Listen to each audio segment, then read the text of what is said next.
Trump just said the quiet part out loud, not careful diplomatic language carefully crafted for international audiences, not measured statements designed to leave room for interpretation, raw, unfiltered on national television, in a primetime address from the Oval Office carried live on every major network. The President of the United States said the United States will escalate attacks on Iran to bring them back to the Stone Ages. And then he added two words that changed everything: where they belong. I am Michael Turner. And those two words are the most significant and the most disturbing thing any American president has said in the middle of a war in modern history. Not where this conflict might lead them, not the unfortunate consequences of their choices, where they belong. As if 88 million human beings, citizens of one of the oldest civilizations on the face of the earth, a culture that was writing poetry and conducting astronomy when most of Europe was living in mud huts, deserved to exist without electricity, without clean water, without hospitals that function, without the basic infrastructure of modern life, because that is what Stone Ages means. And the President of the United States said it on national television, and said it is where Iran belongs. This is not a military strategy update. This is not a bombing campaign announcement. This is something qualitatively different. This is the deliberate, public, unapologetic dehumanization of an entire population of 88 million people. And it was followed immediately by a military promise. We are going to make it happen. 2 to 3 weeks. Let me read you Trump's exact words from the address, because the full quote is even worse than what made the headlines. And it needs to be heard in full so that no one can claim it was taken out of context. Trump said this: over the next 2 to 3 weeks, we will escalate our attacks on Iran dramatically. We have been hitting them hard, very hard. But now we are going to hit them harder than they have ever been hit before. We are going to destroy their remaining military capabilities. We are going to destroy their energy infrastructure. We are going to destroy their industrial base. We are going to bring Iran back to the Stone Ages where they belong, because that is the only way to ensure they can never threaten the United States or our allies again. Total destruction, complete annihilation of their ability to function as a modern state. And we will do it in the next 2 to 3 weeks. The room went silent after those words. Reporters present in the Oval Office did not interrupt, did not ask clarifying questions during the address itself. But when it was over, the questions came immediately. Mr. President, when you say Stone Ages, do you mean literally destroying all modern infrastructure? Trump's answer: yes, all of it. Power plants, water facilities, transportation networks, communication systems, industrial facilities, everything that makes Iran a functioning country. We are going to take it all out. Mr. President, are you concerned about civilian casualties from such an approach? Trump's answer: the Iranian people have had more than a month to remove their government. They have not done so. That means they support this regime.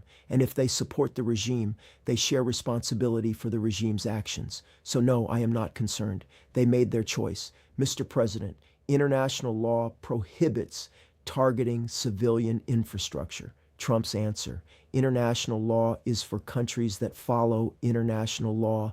Iran does not.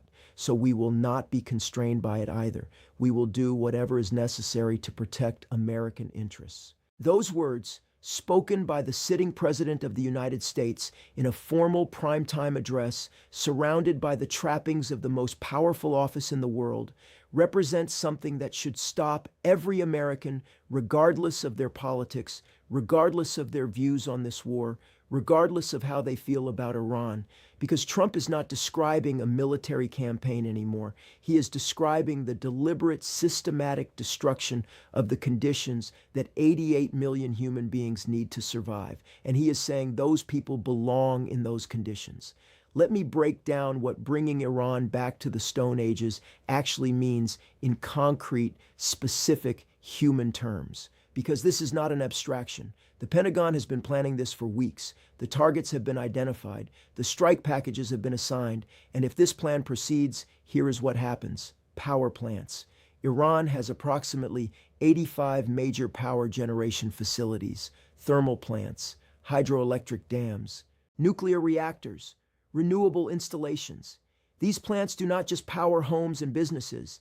They power every hospital in the country, every intensive care unit, every operating room, every ventilator keeping a critically ill patient alive, every refrigeration unit storing vaccines and blood and medication, every dialysis machine running for a kidney patient who cannot survive without it 3 times a week.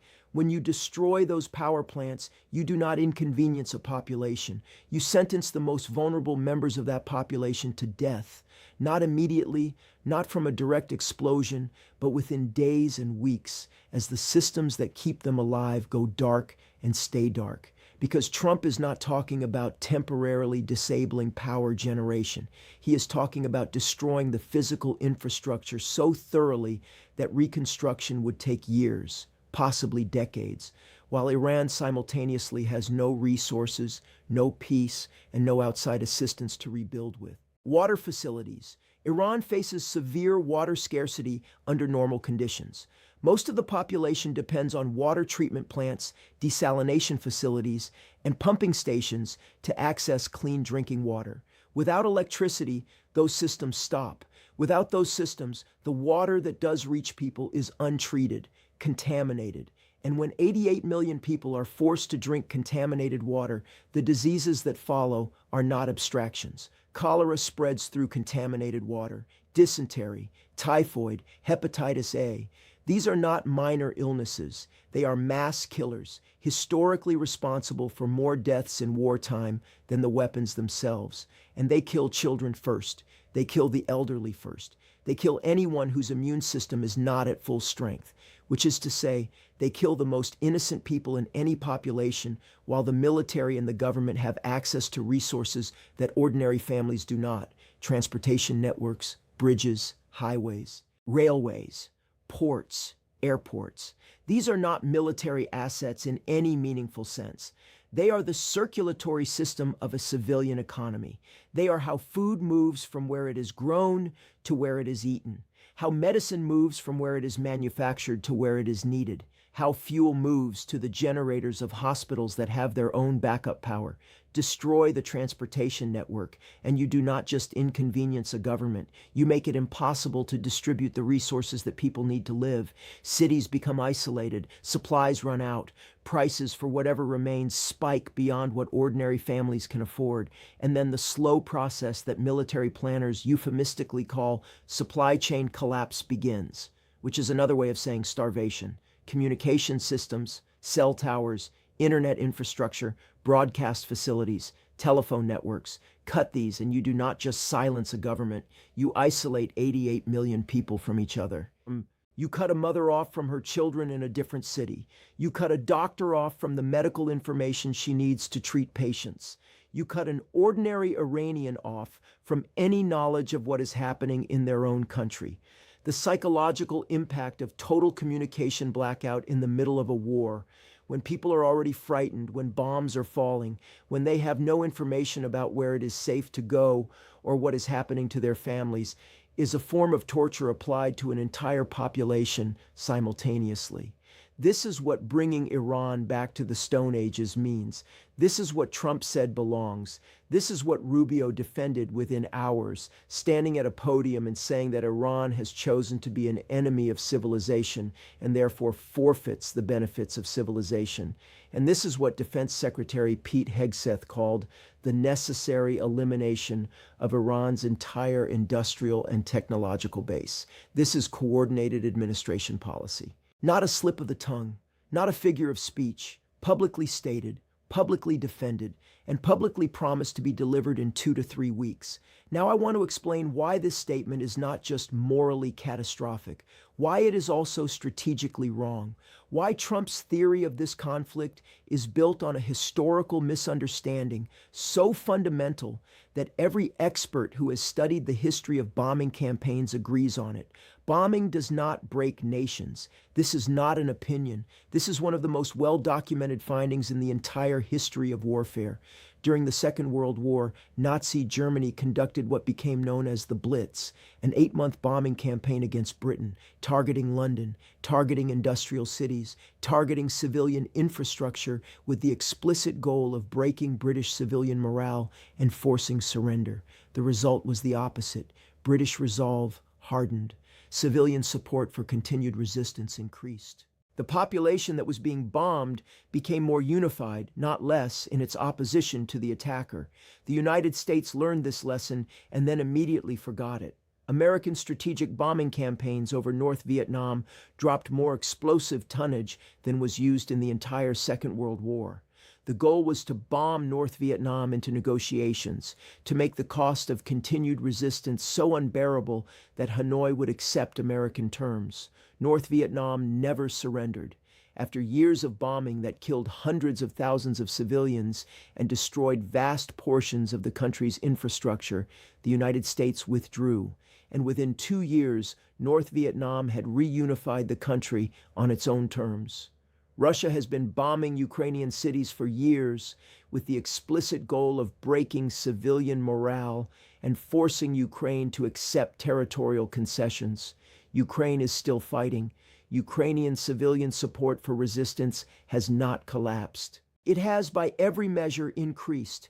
The pattern is consistent enough that it should be considered a law of modern warfare. Bombing civilian populations does not produce surrender. It produces rage. It produces the conversion of people who might have been indifferent or even quietly opposed to their government into people who will resist any outside force indefinitely because that outside force has made itself into an existential enemy. And Iran's response to Trump's statement confirms this dynamic is already underway. Iran's supreme leader issued a statement through intermediaries within hours of Trump's address. The statement said this: "The American president has revealed his true intentions. This is not a war against the Islamic Republic. This is a war against the Iranian people, against our civilization, against our right to exist as a modern nation. The United States seeks our annihilation, and we will resist with every resource we possess. If they destroy our power plants, we will fight in darkness. If they destroy our water facilities, we will dig wells. If they destroy our transportation, we will walk. But we will never surrender. We will never accept conditions dictated by those who seek our destruction." That is not the language of a government on the verge of capitulation. That is the language of a government that has just been handed the most powerful possible justification for continued resistance. Because when your enemy stands up in front of the world and says your population belongs in the Stone Ages, every Iranian who might have had doubts about their own government's conduct, every Iranian who had been quietly hoping for a negotiated end, every Iranian who was tired of war and suffering, that person has now been told by the leader of the opposing force that they deserve to live in primitive conditions, that their civilization, their history, their children, their lives are worth nothing. You do not negotiate with a government after it says that. You fight it. Iran's foreign minister added that Iran is prepared to fight for 6 months or longer, that Iran will not set deadlines for defending itself, and critically, that if the United States destroys Iranian infrastructure, Iran will attack every piece of American infrastructure in the region: U.S. military bases, allied facilities throughout the Gulf, oil production in Saudi Arabia and the UAE, undersea communication cables, satellite systems, everything that allows American and allied forces to project power in the Middle East. Iran still has the capability to do significant damage across all of those categories, has missiles that have not been used, has drone networks that have not been fully deployed, has proxy forces in multiple countries that have been holding back. A decision by Tehran to escalate to total war against American and allied infrastructure in the region would create a crisis of a completely different scale than anything this conflict has involved so far. And Trump's Stone Ages statement just made that decision significantly more likely. Now I want to address the international dimension of this, because the global reaction to Trump's address has been immediate, and it reveals how isolated the United States has become. The United Nations Secretary General issued a statement calling Trump's remarks a clear violation of international humanitarian law and stating that targeting civilian infrastructure necessary for the survival of a population constitutes a war crime under the Geneva Conventions. That is not rhetorical language. That is a legal determination by the most senior official in the international system. The European Union issued a joint statement calling the remarks shocking and unacceptable and announcing that EU member states are considering what measures are available to them if the United States proceeds with deliberate destruction of Iranian civilian infrastructure. The word sanctions was not used in the official statement, but European diplomatic sources quoted by multiple major outlets made clear that the EU is actively discussing whether to impose economic measures against the United States, its closest traditional ally, if the planned campaign proceeds. Russia and China went further. Russia's foreign ministry said Trump's address proves the United States is conducting a war of extermination against the Iranian people. China's foreign ministry used a phrase that will echo for a long time. They said the mask has come off. The United States does not seek regime change in Iran. It seeks the destruction of Iran as a functioning state. These are not countries that can be dismissed as reflexively anti-American. The European Union is the United States' largest trading partner. Its reaction represents something historically significant. Traditional American allies are looking at the President of the United States promising to destroy civilian water supplies and power systems and using the word sanctions in internal discussions. Trump does not appear to be deterred. Rubio and Hegseth both publicly endorsed the Stone Age's framing within hours of the address. The message from the entire administration is coordinated and unambiguous. This is the policy. It is going forward, and it will be delivered in 2 to 3 weeks. Let me tell you what that means for the timeline of this conflict, because the contradiction at the heart of Trump's strategy becomes clearer the more carefully you examine it. Trump is claiming simultaneously that Iran is broken and ready to surrender, and that the United States needs to destroy Iran's entire civilian infrastructure. But those two claims cannot both be true. If Iran is broken and ready to accept American terms, you do not need to destroy its power plants. You negotiate, you present terms, you accept a surrender. The fact that Trump is promising to destroy civilian infrastructure is the clearest possible evidence that Iran is not broken and not surrendering, because you only resort to the deliberate destruction of a civilian population's survival conditions when every other approach has failed. After weeks of the most intensive bombing campaign conducted by any military force in decades, Iran is still fighting, still launching missiles, still supporting proxy forces, still refusing to accept American negotiating demands. And Trump's response to that reality is not to reconsider whether the strategy is working. It is to escalate to a level of destruction that international law classifies as a war crime. This is not a sign of strength. It is a sign of failure, looking for a different tool. The humanitarian mathematics of what Trump is proposing are not difficult to calculate. Iran has 88 million people. Remove electricity across the country, and hospitals begin losing patients within hours. Within days, the death rate in every Iranian hospital rises sharply. Within weeks, waterborne disease begins spreading as treatment facilities shut down. Within a month or two of destroyed transportation infrastructure, food distribution in major urban areas begins to break down. The populations most affected are not soldiers, not government officials, not IRGC commanders. They are infants, elderly patients, people on dialysis, people receiving chemotherapy, people whose survival depends on the continued functioning of systems that Trump is promising to destroy. The people Trump says belong in Stone Age conditions. I have covered wars. I have covered the consequences of sanctions and sieges and blockades. And the thing that the Stone Age's framing reveals most clearly is that the people designing this campaign are not thinking about those 88 million people as human beings with the same fundamental worth as any other human beings.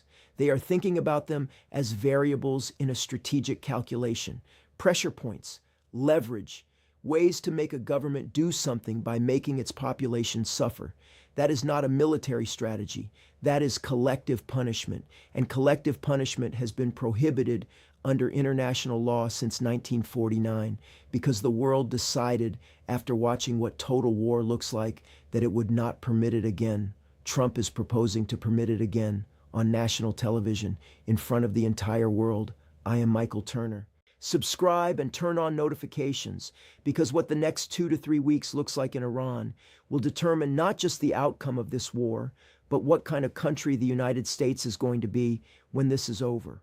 Whether America emerges from this conflict as a nation that fought hard and won, or as a nation that decided 88 million people belong in the Stone Ages and did its best to put them there. History will have a verdict on that question, and the verdict is coming sooner than anyone expected. Tell me in the comments, is there any military or strategic justification for deliberately destroying a civilian population's water and power supply? Or is what Trump described on national television something that should be called by its name, regardless of who is doing it and who the target is? I will see you in the next update.